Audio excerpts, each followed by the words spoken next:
La maternelle. Un seul mot et plein de souffrance. J'entends donc ma mère s'approcher de ma chambre pour me réveiller. Et mon lit est trempé de larmes. Et chaque matin se transformait en une sorte de scène tirée d'un vieux feuilleton chelou. Mamma mia, ne gâche pas tout, s'il te plaît. Mais scusi, je ne veux pas me lever si tôt. Laisse-moi dormir quelques heures de plus, bella donna. Non, mon petit garçon, bouge tes fesses et à la maternelle. Mais mamma mia, pas de mamma mia, tu dois étudier et réussir comme ton frère, Alejandro Dubrocho. Oh, mais j'en ai rien à foutre de ton Alejandro Dubrocho. Eh bien, comme vous l'avez déjà compris, c'est l'heure des anecdotes sur la maternelle. Alors, le temps passé au jardin d'enfants était environ d'une semaine. Parce que, comme le disait une de mes connaissances, si pleurnicher ne vous aide pas, c'est que vous ne pleurniez pas assez fort. Donc je pleurnichais toujours au maximum de mes capacités. Quoi qu'il en soit, cette étape était pas si mal. Car les personnages qui peuplent ce lieu sinistre étaient plutôt fun. Après tout ce qui s'est passé là-bas. Attention, les noms réels ont été changés pour éviter tout litige inutile dans la vie réelle. Johnny sans cervelle. Suzanne Tolik. Un nom est réel, Toléane. Et je suis nice. Et tous les autres enfants du casting, quoi. D'abord, sachez que l'épicentre de tous les problèmes, ce sont les gonzesses. Oh, Suzanne, elle a attiré l'attention de tout le monde. Les gars en étaient complètement gaga et les filles la détestaient à cause de cela. Alors il y a moi, Johnny, Tolik, on était encore plus barges que tous les autres. Et chaque jour donne lieu à un combat de coq pour les yeux de notre bien-aimé. Tu sais, ma petite louloute, t'as l'air un peu fatiguée quand même. Peut-être que je pourrais te... Peut te tenir la main, non? Aujourd'hui, il s'est pissé dessus pendant la sieste. Il a pissé sur le lit. Eh bien, contrairement à toi, je me suis pas pissé dessus pendant le match de football. En gros, chaque jour, tout le monde essayait de se piéger. Bien sûr, j'étais pas exclu de ces épreuves ridicules, je mettais juste le moment où personne d'autre n'était là et réfléchissais constamment à ma technique de drague. La technique de drague? Eh, tu sais, ma petite chérie, j'ai une petite sucette à l'année. T'en veux une? Allez.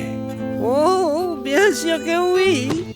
Mais peu importe où j'allais, elle finissait toujours par me trouver, car la cour de l'école maternelle était entourée d'une autre clôture qui était en fait pas très grande.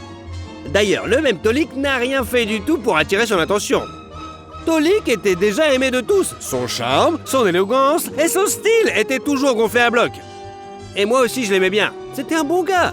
Une fois adulte, j'ai même essayé de le retrouver. Et quand je l'ai fait, j'ai pensé qu'une semaine au jardin d'enfants n'était pas une excuse pour une discussion à cœur ouvert. Alors, comme prévu, Susanna était déjà collée à Tolik tout le temps. Et ce que nous avons résolu d'une manière plutôt simple. Eh bien, écoute, ma petite chérie, Tolik, il a déjà une nana. Elle est dans un autre jardin d'enfants. Tu la connais pas, mais comment dire? Elle a quelque chose que toi, tu n'as pas. Qu'est-ce que c'est? De grosses balles rebondissantes, ma cocotte. Des ballons de basket, des ballons de football, ouais.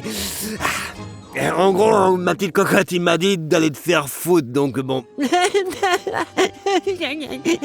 Comme dans toutes les histoires, il y a un moment X où Johnny, sans cervelle, a commencé à mentir à tout le monde en disant que, par exemple, Susanna l'avait pris par la main derrière l'entrepôt d'équipements sportifs, et là, de fil en aiguille, bref, ils ont fini par J'ai donc décidé qu'il était temps de bouger ses fesses et de changer tout cela, et je me suis finalement lancé, confiant le cœur vaillant pour la conquérir. J'entre donc comme un chef dans la salle de jeu où se trouvait Susanna, je siffle dans mes doigts et je dis quelque chose comme « Hey Suzy, cette chanson t'est dédiée ma petite chérie, tu comprends ?» Et là, bam! Johnny sans cervelle a montré ses talents. Il me frappe avec un tuyau en plein dans les dents et il me fait tout péter. Non mais là c'était le champion du monde des cons, je te jure, moche, abruti, la totale quoi. Ma nourrice est revenue me chercher et m'a dit que tout allait bien se passer. La douleur s'estompera et mes dents repousseront. Mais moi j'en avais rien à foutre de ce qu'elle me disait. J'étais juste un putain de gosse et bon Dieu, ça fait mal. Mais mes dents cassées ont fini par être le meilleur moyen pour sortir du jardin d'enfants et j'y suis plus jamais retourné.